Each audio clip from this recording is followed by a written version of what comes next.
take you down to Old Hudson Road here. And most of you in the Twin Cities know that there was an officer-involved shooting last night. And I'll just take you to the neighborhood that occurred at. Give you a little perspective. 189. No longer going to Children's. I'll be en route to the JDC with the female. This is the barrier wall along the freeway. We're on the north side of 94 there right now, and we're on Hudson Road. Historically, this road used to be the main road going out to Hudson, Wisconsin. That's why it's Hudson Road. And it was not a freeway, but 94 has replaced it. But eventually became a highway. I think it was Highway 10. And then actually my mother and father had a terrible accident on it when they were younger. Oh, really? Almost died. My dad almost died. This is before I was born. Shannon, you gonna stay on the street? But 343-546. anyhow, we're on Old Hudson here. We're just gonna, if you remember, we a year or two ago, Raymond Hobbs was shot and killed at the St. Paul Saloon as well. And this is, of course, a different situation with the suspect in a domestic assault with a gun was shot by a St. Paul police officer, but last night. So, reportedly in the midst of carjacking a vehicle. We're going to kind of go over the known facts. 1310 Pleasant. So this is the right here, St. Paul Saloon. There's a memorial pole there with some balloons. But and this is the corner of Hudson and Earl. I'm going to be a report. I'll be priming on 140. Just to give you a little overview of what happened. So right here is Cheers and Lee's Chow Mein.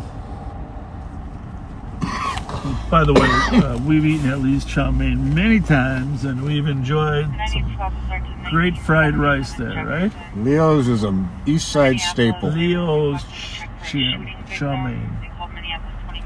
Said he'd been shot by a male hanging within 12 meters of that address. Got a lot going on the radio here, but so last night right here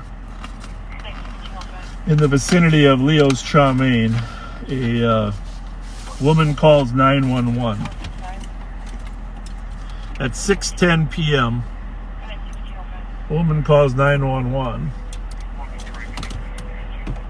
and she says, well, the way it's recorded by dispatch to the air, it's dispatched to the officer. Male just hit complainant, has warrant and a gun on him, and then she gave his name. So, hang on. Can you look that one up on? I'll just give a summary while you're looking that deal up. I'm not sure because they're dispatching that on both channels, I think. Anyhow, the domestic assault victim said she hung up because she didn't want him to know that he was calling. I copy. But she said he had been in a car that was in this lot. So the call comes in at 6:10 p.m. And I just want to talk about what great work happened in the comm center, because that 1 minute later it's dispatched, and dispatch has confirmed the warrant. Because she said he had a warrant. In fact, he had a felony domestic assault warrant that existed on him as well. A minute after that, our Emmerich unit has researched his description. Emmerich stands for East Metro Real-Time Information Center, and they have put the description out of the suspect within the first 2 minutes of the call. And then they also confirm a minute later at 6:12 that there is an order for protection, an active order for protection against this suspect. With the caller being the protected person. Correct, the caller being the protected person. So all this happens in the first minute of the call being called in. And then amazingly, our Emmerich is able to get a picture, and they send a picture of the suspect. They send a picture of the suspect out to all the squads, which is pretty amazing too. And that happens three minutes later. So just to tell you, the dispatch and the Emmerich all working together to get information out on the suspect. Meanwhile, the suspect's running through the neighborhood somewhere, and the officers are responding. This is Wakefield Street here. Wakefield, the officers really don't know where the suspect is. But remember, she has told the dispatch, and the dispatch, that he has a gun. And all this is available on the crime pages. We're not telling you anything that isn't in the public domain already. But we're showing you really, you know, the vicinity. So the suspect now is running through the neighborhood here, probably knowing something is up. Feel free to add anything in, Pat. So the first squad arrives at 8:16, 5 minutes after. He sees a male walking on foot. 6:16, sorry. Sees a male walking on foot and has a firearm on his right hip. All right. Then another squad arrives too and sees the suspect as well, matching the description. The comm center confirms that the warrants are good, but the suspect, as they attempt to locate the suspect, and now you keep in mind that they're going to wait for the proper circumstances to attempt to apprehend a person with a gun that's threatened somebody. So they're setting a perimeter. More squads are moving into this neighborhood. And and then he flees. He flees from the officers. So the officers see him in an alley over here. And actually, I think it's the alley just north of us here on Wakefield, but we don't know for certain. But he's reported running in an alley. And then he's reported running through yards on Wakefield. Think about the danger that this situation includes. And he runs through 1035 Wakefield. And 1035 Wakefield is right on our left here. And then he runs through 1034 Wakefield, which is on our left as well. So, wow. So 1035 Wakefield running south. So as he works his way south from Wakefield, the next street south there is Hudson. Now there's several squads. They're establishing a perimeter as this takes place. They kind of, because they've seen him, they know where he's at. And several officers are broadcasting throughout this that he's pointing the gun at the officers. Yes, yeah. Oh, yeah. Well, it's in the notes here. Can you read that without reading glasses? Sure. So we just go through this in sequence here? Well, I mean, just the ones that I circled are the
All right, I think we're back now. Just not sure how much you missed there, but we know we got shut down because our power was out. We're not very good audio. We need an audio-video guy to ride in the back seat. So we'll probably get 100 volunteers. No doubt. That was on me, folks. What happened was, because of that chase earlier, Pat had the stop sticks in the front seat. And those stop sticks can be a little cumbersome. Pulling on the wires. Exactly. So it was good. It was good intentions. And just recall we're not sure we got cut off. The sergeant saw the suspect walking east on Hudson here with the gun in his hand. And again, we had already had reports of the suspect pointing gun at officers. And down here by the St. Paul Saloon, the suspect tried to carjack a victim at gunpoint and brandished the gun. We'll let the BCA conduct their investigation and conclude all the rest of the details. But we wanted you to see the proximity. And the thing I want you to think about, 6:30 at night, it's dark here. When you're chasing a suspect around with a gun that, by the way, just in terms of criminal record, this hasn't been revealed, but we are going to reveal it. The suspect had a lengthy criminal record, including convictions for 8 felonies, ranging from felony domestic assault, several of them, robbery, and fleeing the police. So, and the other offenses included weapons. So this was an extremely dangerous situation in the dark of the night, where the suspect is fleeing and willing to use force to escape if he wants to. And he's already assaulted a woman who has a protection order against him. She saw the gun. Officers saw the gun. Officers had the gun, according to the radio transmissions, pointed at them several times throughout the foot pursuit of him. And then he eventually, according to the reports, attempts to carjack an innocent bystander in front of the St. Paul Saloon and was shot. So he was transported. The medics did transport. One of the St. Paul officers was providing first aid at the scene and rode in the medic rig with medics on the way down to the hospital. But unfortunately, he passed from the wounds. I think originally they thought he was going to survive the wounds, but it takes some internal bleeding to make it difficult to survive it. So that's the summary of what happened here last night. There was also another homicide up